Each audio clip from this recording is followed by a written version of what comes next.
ദൈവത്തിൻ്റെ അതിപരിശുദ്ധമായ നാമം മഹത്വപ്പെടുമാറാകട്ടെ. ദൈനംദിന അപ്പം എന്ന അനുദിന വചന ചിന്തയിലേക്ക് ഏവർക്കും സ്വാഗതം.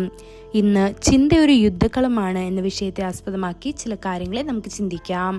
അതിനാധാരമായ ഒരു വാക്യം വായിക്കാം. റോമർ 1:21 അവർ ദൈവത്തെ അറിഞ്ഞിട്ടും അവനെ ദൈവമെന്നോർത്ത് മഹത്വീകരിക്കുകയോ നന്ദി കാണിക്കുകയോ ചെയ്യാതെ തങ്ങളുടെ നിരൂപണങ്ങളിൽ വൃദ്ധരായി തീർന്നു.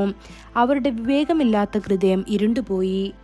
തങ്ങളുടെ ചിന്താമണ്ഡലം ഒരു യുദ്ധക്കളമാണെന്ന് പലർക്കും അറിയില്ല. അവർ ഒരു സാങ്കല്പിക ലോകത്ത് ജീവിക്കുകയും അവരുടെ ചിന്തകളിൽ പാപം ചെയ്യുകയും ചെയ്യുന്നു.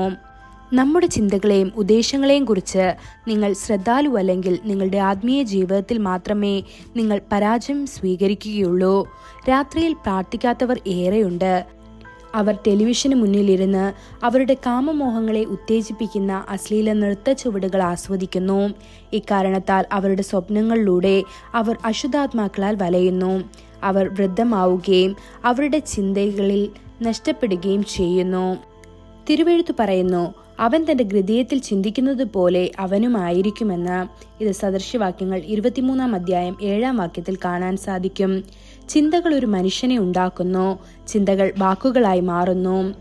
വാക്കുകൾ പ്രവർത്തികളാകുന്നു. പ്രവർത്തികൾ അവന്റെ ജീവിതത്തെ നിർണയിക്കുന്നു.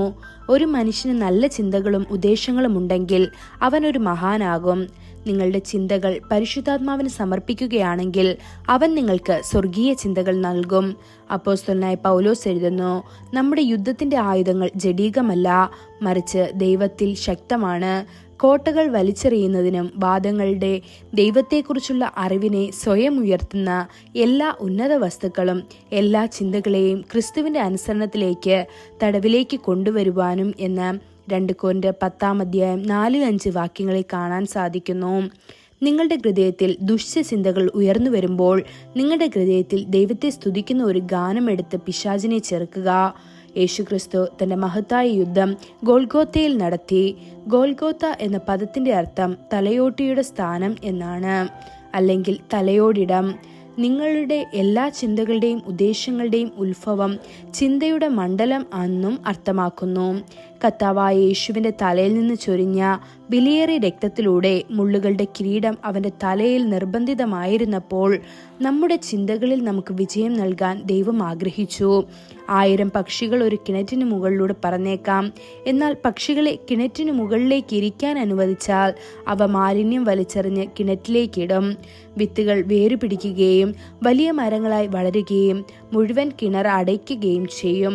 അതുപോലെ 1000 ചിന്തകൾ നിങ്ങളുടെ ചിന്താ യാഥാർത്ഥ്യത്തിൽ വ്യാപിച്ചേക്കാം.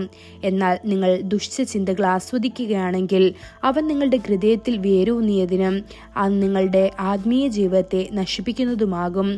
അതിനാൽ നിങ്ങളുടെ എല്ലാ ചിന്തകളിലും വിശുദ്ധി കൊണ്ടുവരിക. നിങ്ങളുടെ എല്ലാ യുദ്ധങ്ങളിലും വിജയം നേടുക.